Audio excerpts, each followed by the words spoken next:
Let's take a short moment. Let's take a deep breath in and out. Awesome. And yeah, I have two questions to start with. Who of you has ever heard the saying that we create our worlds with our minds? Awesome. Yeah, it's really well known. Even the Buddha talked about it. What's often left out is that before we create the world with our minds are created by the world in our childhood. And that links to what I'm talking about today, which is trauma. And I have a second question for you to start with. Who has ever had an experience where you were triggered so much that it almost felt like that your whole system got hijacked? Thank you. This is also about trauma, because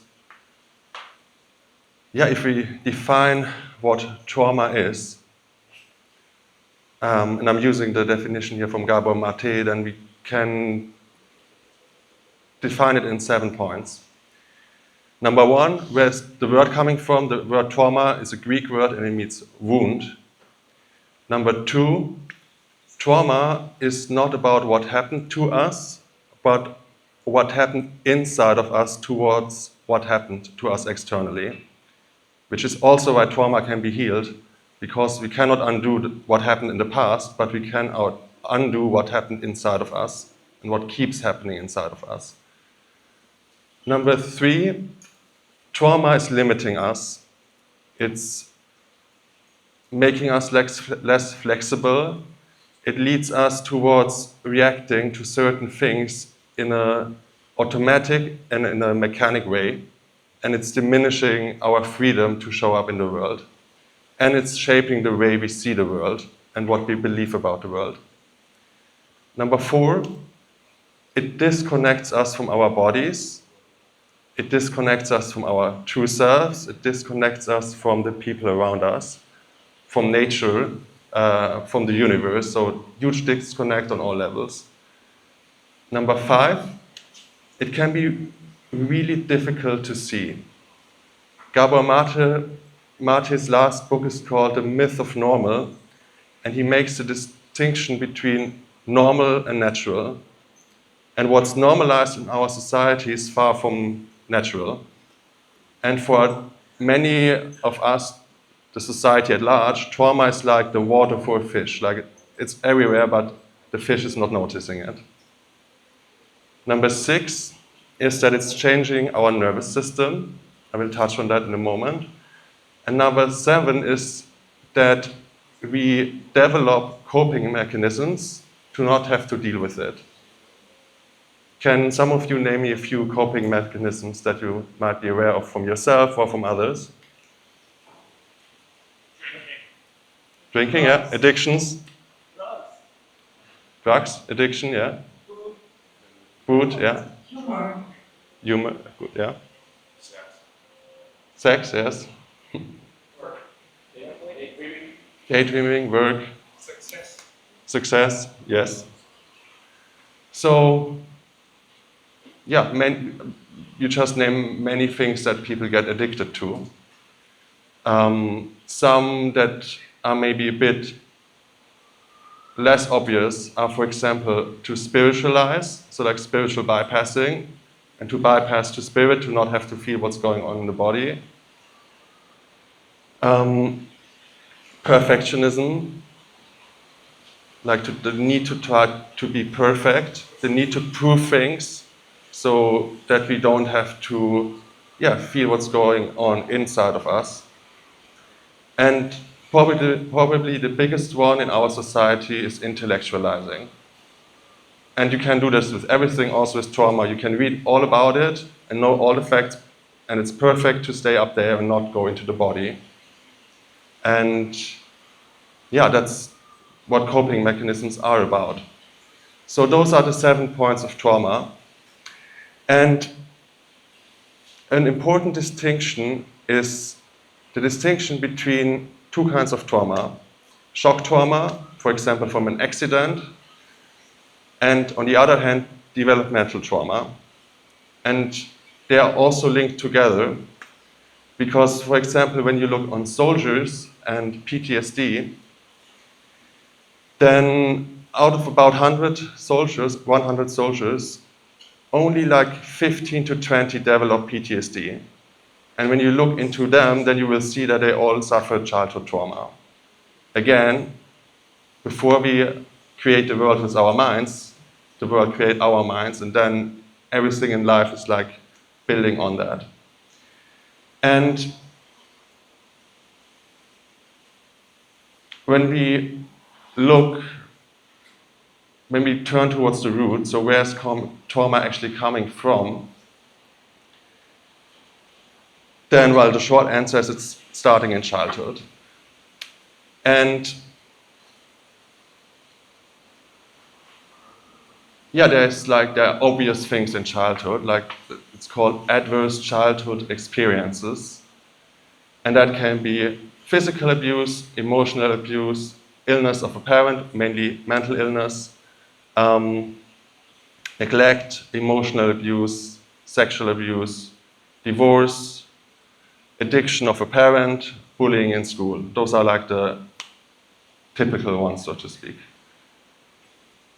And by the way, this is not about blaming our parents, because they only do the best thing that they could do. Being brought up by parents that did the best that they can do, and being brought up in a society that's traumatized, patriarchal, and many other things. So it's not about blaming our parents, no matter what happened to us. And the interesting thing is that most of us didn't experience adverse childhood experiences. Most of us were lucky enough to grow up in loving homes, and still we carry trauma. So how is that possible? Well, it's possible through a very easy distinction. The distinction between being loved and being seen. And that makes all the difference. Because when a child doesn't feel seen, for example, because parents can't deal with certain emotions like anger or fear or like intense crying, or because they heard that you shouldn't pick up a child that's crying because it will make it more tough, and all this like old school parenting things, then a child will make it about themselves. A child is not able to hold complexity. Even we as adults struggle with complexity of like, somebody is nice to us in certain ways but not so nice in others. That's really difficult for us as like grown-ups. For a child, it's impossible to hold the two, so it will always make it about themselves. And it will always create it about themselves, and like, it can't blame the parents. It will always blame itself. And that's also because a key struggle for a child is the difference between authenticity and attachment. So to live out what's authentic for the child in the moment, and attachment, being loved and nurtured and being taken care of by the parents. And a child has to choose attachment, because alone it's not possible to survive. And every time that's happening, some emotions are repressed, especially when parents don't teach children how to deal with emotions. This is probably the majority, especially in our generations. And every time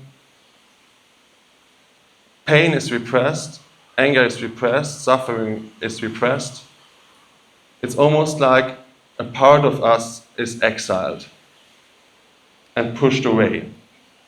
And then, because our system is smart, it develops other parts that are protecting us from going through the pain. That's what coping mechanisms are. To phrase it differently, like it's trying to protect us.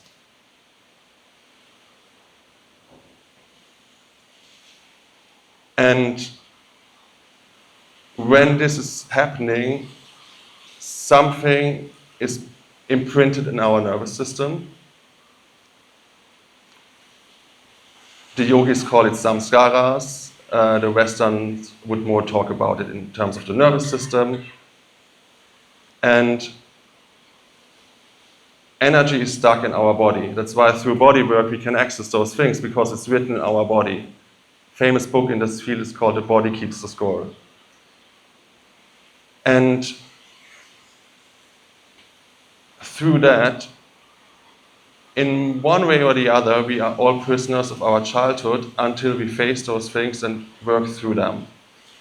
And luckily this is possible, because that's one of the powers of psychedelics, to bring us in touch with parts of us that we have exiled, to understand ourselves better, to understand why am I always bringing up this strategy to not feel certain things, or to disconnect myself from myself or from others. And besides psychedelics, there's body work, there's breath work, and there's somatic psychology. Somatic is a fancy word for the body, or for physical body. And for example, there's somatic experiencing, there's internal family systems, there is compassionate inquiry. So there are many modalities, and what they all have in common is that they go through the body. And since I have a little bit less time than I planned, I make this story super short. And it's a story about myself, and like a moment I experienced with my girlfriend, where I got super triggered, and where we had like a short moment of like blaming, and you did this and you did that, but we kind of know that this is not really helpful. So luckily, we both realized that after like 10 minutes or so, and then I shared with her that I feel like that I'm freezing, and that I feel like this wave of like a trauma trigger coming up. And she asked me some really important questions, and those are questions that are very typical for trauma work. She asked me, where do you feel it in your body? And I felt, it's in my chest. And she put my hand on my chest. She asked me, how old is this part that's coming up? And I said, well, 5, 6. Can you describe how that's feeling in your body? Like, what is this lived sense in this moment? And then the strongest question for me in this moment, like, what, if that part could speak, if that part of your body, the sensation could speak, what would it say? And what I heard instantly was, well, I thought we are friends. And then it was definitely clear for me, it's like something from the past. And that helped me to move through it and to let it go. And I'm telling you this story because a lot of the things how we can work with trauma are in there.